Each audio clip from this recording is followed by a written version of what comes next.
Dragon Ball Z ruined its own universe.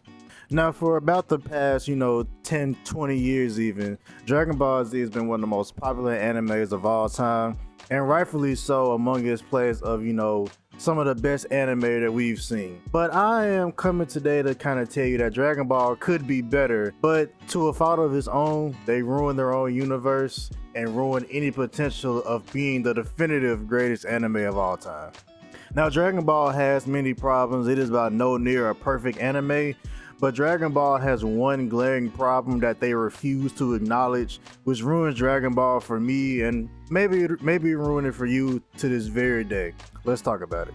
Now, Dragon Ball isn't the only anime that suffers from this.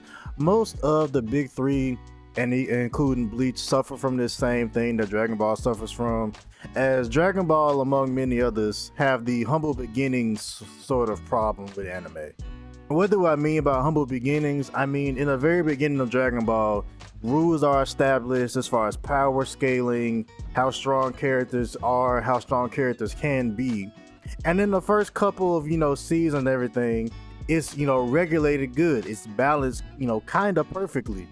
But then as time goes on, power scaling and actually, keeping things balanced just goes out the fucking window, and it ruins any type of continuity that's ever being had in the Dragon Ball and even stuff like Naruto universe. Now, like I said, in the very beginning of Dragon Ball and even in Dragon Ball Z, this was fairly balanced. This was a balanced system that kept things in place, and it was easy to figure out who was really the strongest and who really was the weakest. And majority of the time, it was Goku. But you had, reasonable doubt to believe that somebody like, King Piccolo was, stronger than Goku. And it seemed more realistic of, Goku, learning a new, move to defeat King Piccolo. It seemed reasonable at the time. But what ends up happening is that later on down the line, when you've introduced so many new characters like they have in Dragon Ball, the power scaling and whatever sense it did make goes out the window. Now, take a saga for instance like the Saiyan saga. In the Saiyan saga, it is very clear who is the strongest and who is the weakest.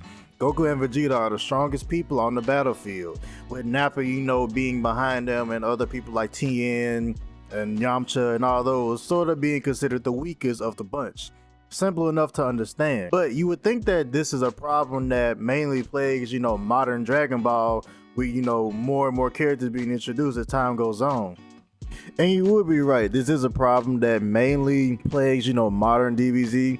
But I might do a whole video on DBZ Super, so I'm not really going to talk about that much here, but I will talk about that later. But like I previously mentioned, this was a problem that plagued old DBZ. And just about almost every arc that I would say after the Cell saga, every saga and every arc had its own power creep issues and power scaling issues. And it only got worse and worse as time went on. And I would say that every arc up until the Cell saga was not perfectly balanced, but balanced enough as to where it made sense. And the power scaling of the show was still, easy to, it was easy to, tell who was the strongest and who was the weakest. And, whenever they did change it, you would easily know, because by the end of the Cell saga, we all knew that the strongest one was Gohan. Because they basically gave him, 2 whole arcs to, have him train and become stronger. But everything after the Cell saga is where shit started to fall apart with DBZ quickly.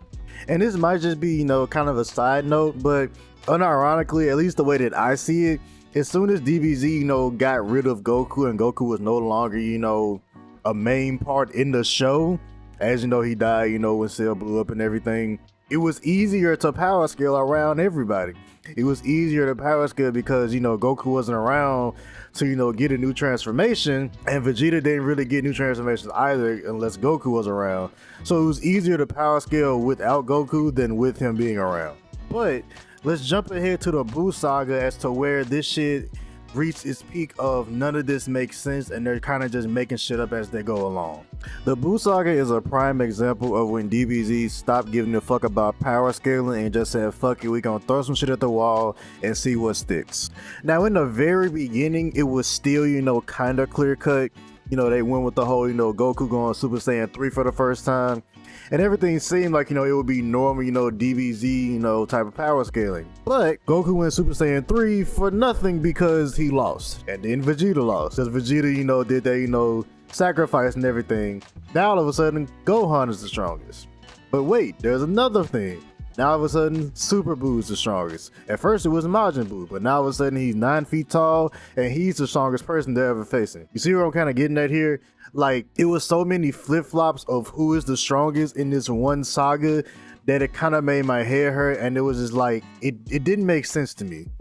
Because first of all, how the fuck are you gonna have Goku go Super Saiyan 3 for the first time, this legendary transformation, and then basically say, oh yeah, he still loses? Vegeta in his Majin form, which was arguably the strongest he had been in forever, he still loses. You give Gohan an entire training arc for him to become Mystic Gohan, he loses. Gotenks even goes into his fusion, he loses. Everybody loses, and now we're back to square one, and Buu is the strongest again. This was the flip-flopping in the power scaling that made DBZ annoying for me as time went on, and it just made this arc way less enjoyable. I feel like if they would have saved Super Saiyan 3 for when Goku was fighting Kid Buu and not him going into it again, just basically as like, oh, I can just do this now, I feel like it would have been way more impactful. But you wanna know what I feel like would have been more impactful? Actually letting Gohan have some fucking shine. I'm not gonna go on a rant about that, but it's like, if you're gonna give Gohan his own arc to basically kill Cell and his own movie with Brojack and everything, just to be like, oh yeah, he still sucks. What was the point? What was the point of doing anything of this? Why not just have Goku fight Buu the entire time then? Why not just have Goku and Vegeta fight Buu the entire time if that's what you were gonna revert back to anyways? But like I said, I'm not gonna go on a Gohan rant here. I will be here for like an hour. I'm not gonna go on a Gohan rant here. But back to the power scaling and how they basically fucked it up for this entire arc. And not only did they fuck up the Super Saiyan 3 in retrospect to me, Vegeta and Goku fusing this. That wasn't enough. And I get it, they were trying to build up Buu to be, the top villain and everything, but it's like you went through so much stuff already to where it's kind of felt like it got watered down as a result. And I can understand the argument of, oh, it was to make Buu seem strong, but I really feel like you could have did this without, making so many people and so many transformations, and even a fusion, well, 2 fusions actually look like they don't mean shit to the characters. And remember when I said this shit gets worse than Super? It gets so much worse. DBZ Super took whatever power scaling, sense that Dragon Ball had and just threw it out the fucking window. DBZ Super power scaling is the worst that I've ever seen out of the entire Dragon Ball series.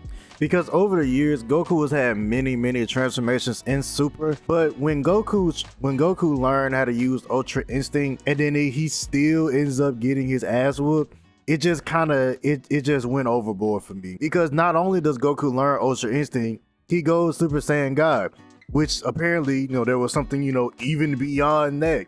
And even beyond this other transformation, which name I cannot remember. But it still just goes to my point, is like, no matter what, transformation that Goku or Vegeta have, they always say that there's something stronger on the horizon. Or they'll end up saying that someone, that they haven't seen yet is stronger.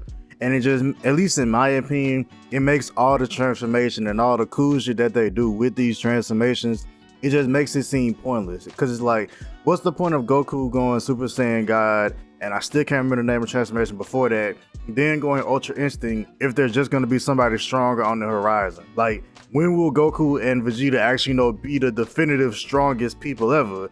Because as Dragon Ball goes on and on and on, like, these transformations just go from, oh, he's the strongest right now. Oh, another villain appears. He's the strongest. They kill him.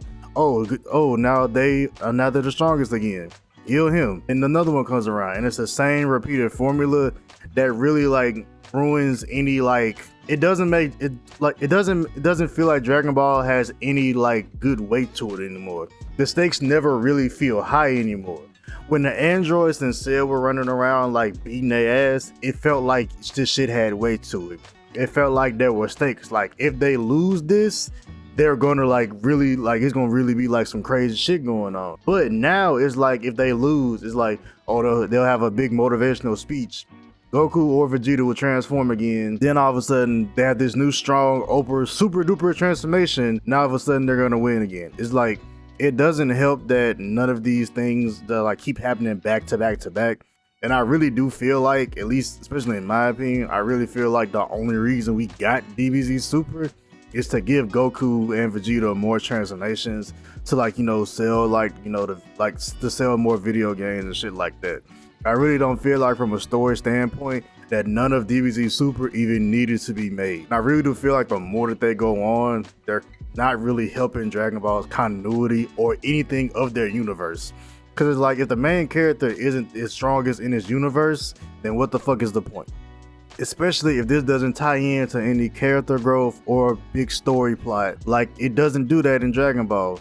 Goku doesn't really learn anything because he's basically the same fucking person that he was 10-15 years ago. So is Vegeta. Like, they've done Vegeta, you know, way worse. Vegeta gets treated like shit in every new Dragon Ball season.